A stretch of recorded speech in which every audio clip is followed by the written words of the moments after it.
বন্ধুরা, আজকের এই সত্য ঘটনাটি পাঠিয়েছে মোহাম্মদ ইরফানুল হক জিসান এবং এই ঘটনাটি ঘটেছিল তার ফুফাতো ভাইয়ের বাবার সাথে। ঘটনার ধারাবাহিকতা এবং আপনাদের বোঝার সুবিধার্থে আমরা এই ঘটনাটির কিছু অংশে কল্পনার আশ্রয় নিয়েছি। তো চলুন আজকের ঘটনাটি শুরু করি। আজকের ঘটনার স্থান বাংলাদেশের রংপুর জেলা। ছোট একটি ঘরে পরিবারের সাথে বেশ সুখে জীবনযাপন করছিল রহিম মিয়া। তবে তার গ্রামে কোনো প্রকার জমি জমা নেই যে সেখানে সে চাষ করতে পারে। রহিম মিয়ার সম্পত্তি বলতে কেবলমাত্র একটি রিক্সা। শহরে রিক্সা চালিয়ে সে বেশ ভালো টাকা উপার্জন করত। রহিম মিয়া প্রতিদিন সকাল 6টায় বাসা থেকে রিক্সা নিয়ে বেরিয়ে পড়ত এবং রাত 9টা পর্যন্ত রিক্সা চালিয়ে বাসায় ফিরত। এর মধ্যে সে কয়েকবার খাওয়া দাওয়া এবং অন্য কোনো কাজ থাকলে বাসায় আসত। কিন্তু এক রাতে তার সাথে এমন একটি ঘটনা ঘটে যায় যা তার জীবনে একটি বিশেষ পরিবর্তন নিয়ে আসে এবং সেই ঘটনাটি হয়তো তার মৃত্যুর আগ পর্যন্ত সে ভুলতে পারবে না। দিনটি ছিল 2006 সালের ডিসেম্বর মাসের 10 তারিখ। সকালের আকাশে অল্প মেঘ এবং সেই সাথে চারিপাশ কুয়াশায় আচ্ছন্ন। রহিম প্রতিদিনের মতো রিক্সা নিয়ে তার বাসা থেকে বের হয়। আজকাল সকালে সে বাসা থেকে কোনো প্রকার খাবার খায় না। রাস্তার মোড়ের একটি চায়ের দোকান থেকে 1 কাপ চা ও একটি বিস্কিট খেয়ে সে সকালের খাওয়া দাওয়া শেষ করে। সময় তখন দুপুর 2টা। রহিম সকাল থেকে মাত্র 2টি যাত্রী পেয়েছে, তাই মন খারাপ করে রাস্তার পাশের একটি গাছের নিচে বসে আছে। একে তো এখন শীতকাল, আর তাতে সকাল থেকে আকাশ মেঘাচ্ছন্ন। খুব কম পরিমাণ লোকজন বাহিরে বের হচ্ছে। কেবলমাত্র যাদের বাহিরে যাওয়া খুবই প্রয়োজন তারাই কেবল বের হচ্ছে। রহিম আজকে দুপুরের খাবার খেতে তার বাসায় যায়নি।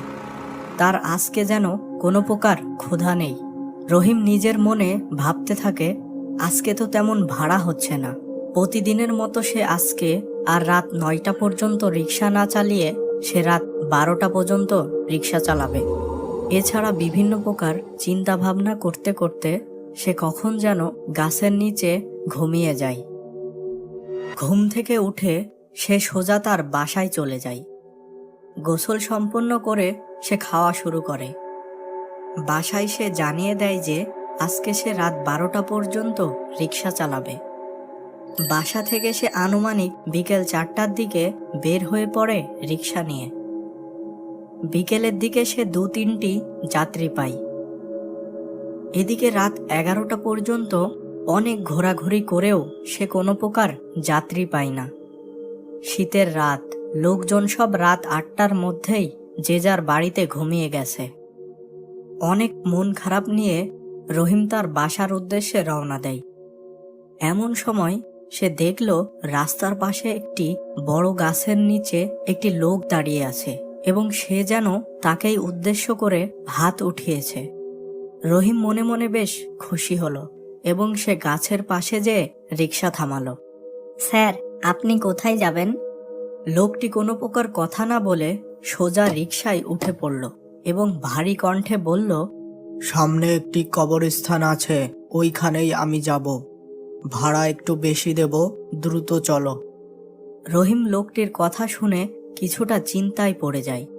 এত রাতে লোকটি কবরস্থানে যেয়ে কি করবে? কি হলো, চলো। লোকটির কথাই রহিম যেন তার চৈতন্য ফিরে পেল। দ্বিগুণ ভাড়া পাচ্ছে, এই রাতের বেলা আর কি চাই। রহিম আর কিছু না ভেবে রিক্সা চালানো শুরু করে দেয়। রাস্তা তখন একেবারে ফাঁকা, আশেপাশে লোকজনের একেবারেই চলাচল নেই। রাস্তায় কেবলমাত্র এই 2টি প্রাণী এগিয়ে যাচ্ছে কবরস্থানের দিকে। এই শীতের মধ্যেও রিক্সা চালাতে যেয়ে কেমন যেন গরম হাওয়া অনুভব করে রহিম মিয়া, এবং এই গরম হাওয়া যেন তার পিছন থেকেই আসছে। সে যেই পিছনে তাকাতে যাবে এমন সময় লোকটি আগের মতো ভারী কণ্ঠে বলে, রিক্সা চালানোর সময় পেছনে তাকাবেন না। এই কথা শুনে রহিম কিছুটা ভয় পেয়ে যায়। সে ভয় কাটানোর জন্য পিছনের লোকটিকে জিজ্ঞেস করলো, ভাই, আপনার নাম কি? কিন্তু পিছন থেকে কোনো প্রকার উত্তর এলো না। রহিম কিছুটা লজ্জা অনুভব করলো। এভাবে কখন যেন রহিম মিয়া কবরস্থানের সামনে পৌঁছে গেল, সেটা সে একেবারেই খেয়াল করেনি। লোকটি রিক্সা থেকে নেমে ভাড়া পরিশোধ করে সোজা চলে গেল কবরস্থানের প্রবেশ দরজার দিকে। রহিম এক দৃষ্টিতে লোকটির দিকে তাকিয়ে আছে। লোকটি যেন কবরস্থানের অন্ধকারের মধ্যে একদম মিলিয়ে গেল। রহিম মিয়া বাড়ি যাওয়ার উদ্দেশ্যে যখন রিকশায় উঠল, ঠিক তখনই সে শুনতে পেল কবরস্থানের ভিতর থেকে কোদাল দিয়ে মাটি কাটার শব্দ ভেসে আসছে। রহিম কিছুটা সময় রিকশার উপর চুপ করে বসে থাকে এবং ওই শব্দটি শুনতে থাকে। হঠাৎ শব্দটি থেমে যায়। রহিমের মধ্যে এ ব্যাপারে বিশেষ কৌতূহল কাজ করল। রহিম এবার নতুন একটি শব্দ শুনতে পায়। আর এই শব্দটি শুনে রহিমের মনে এক অজানা ভয় জেগে ওঠে। ভেতর থেকে কেমন যেন হাড় চাবানোর কর্মর শব্দ ভেসে আসতে লাগলো। কবরস্থানের ভেতর কি হচ্ছে তা দেখার কৌতূহলের কাছে রহিম পরাজিত হয়ে সে খুব আস্তে আস্তে কবরস্থানের ভিতর প্রবেশ করল। সে একটি গাছের আড়াল থেকে সবকিছু দেখার চেষ্টা করল, কিন্তু সে যে দৃশ্য দেখল তা দেখার জন্য সে কোনোভাবেই প্রস্তুত ছিল না। সে দেখল ওই লোকটি একটি কবর থেকে ওঠানো আধা পচা একটি লাশের কলিজা খাচ্ছে, এবং সে আরও লক্ষ্য করল ওই লোকটির শরীরের অনেক জায়গায় পরিবর্তন হয়েছে।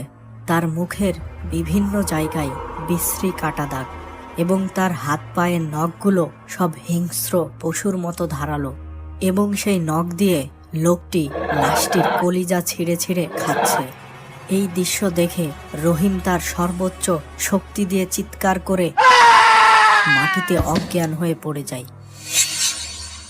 রহিমের জ্ঞান ফিরতেই সে নিজেকে তার ঘরের বিছানায় আবিষ্কার করে। সকালে নামাজ পড়ে ওই রাস্তার পাশে হেঁটে যাওয়া কিছু ব্যক্তিরা রহিমকে কবরস্থানের সামনে পড়ে থাকতে দেখে তাকে তার বাড়িতে নিয়ে আসে। বন্ধুরা, আজকের পর্বটি কেমন লেগেছে তা আপনারা এই ভিডিওটিতে লাইক দিয়ে জানাবেন এবং কোনো সমস্যা থাকলে কমেন্টে জানাবেন। প্রতি সপ্তাহে নতুন নতুন সব সত্য ও কাল্পনিক ভূতের গল্প শুনতে এখনই সাবস্ক্রাইব করুন